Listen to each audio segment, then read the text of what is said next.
When do we start? The robotic voice asked. We will begin Wave 1 within the next few days. We'll gradually increase the number of clockwork forces in the city before we initiate your takeover, my lord, the man said to the hulking robot. Excellent. Soon this city will bow to the cold, calculating brutality that is the Clockwork King, the robot said, the dim light in the warehouse illuminating his gigantic form, and the dome atop his giant form that housed his human brain. You've done well, Mr. Davies. I am pleased with your performance and loyalty, the robot said. Rick Davies smiled and bowed humbly toward the Clockwork King. It's my pleasure, my lord. I will continue to keep the heroes in my charge from meddling in your affairs, he said. See that you do. We can't afford any mistakes this close to our goal, the Clockwork King said. Rick bowed again to the Clockwork King and left the warehouse, making sure not to be seen leaving the clandestine meeting. Jemima knocked on the door of apartment 415, Harriet's apartment. She tapped her foot nervously and waited for the door to open. The door finally opened and Jemima laughed out loud when she saw Harriet standing before her dressed like a mother from the 50s. She had a long red and white checkered apron on, and her hair was done in a very retro style. What? Harriet asked, placing her hands on her hips. Nothing, Mrs. Cleaver. Can the beaver come out to play? Jemima said with a giggle. Harriet laughed. Too much? She asked. No, it's perfect, Jemima said and walked into the apartment.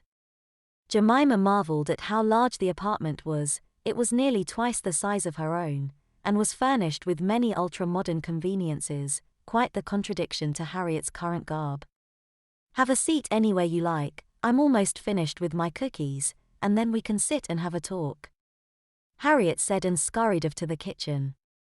Jemima removed her coat and draped it over the back of the couch. She walked around it and took a seat, sinking into its plush softness. She noticed a wealth of baby items in the corner on the other side of the living room, and felt her heart begin to beat faster. Harriet came from the kitchen a moment later with a tray of cookies and 2 large glasses of milk. All right, I hope they taste as good as they smell, she said with a smile, setting the tray down on the coffee table and handing Jemima her glass of milk before taking a seat next to her on the couch. Jemima took a cookie and bit into it, the chocolate chips melting in her mouth. She savored the warmth and flavor for a moment before taking a sip of the cool milk. I'm glad you came, Harriet said with a smile and a bite of her own cookie. Jemima nodded and swallowed her cookie. Me too, if only for the cookies and the company, she said. So, how does this work? She asked nervously.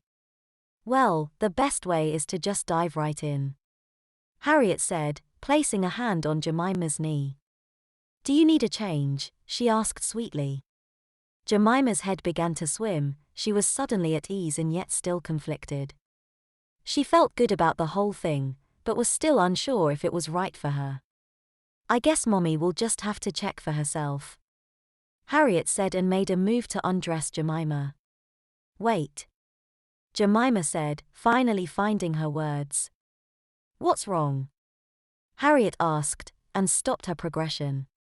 Jemima sat quietly for a second, and then looked Harriet in the eyes. I'm messy, she said, her face flushing crimson. Harriet sat for a second looking Jemima in the eyes. Well, then, we better get to work, she said with a smile.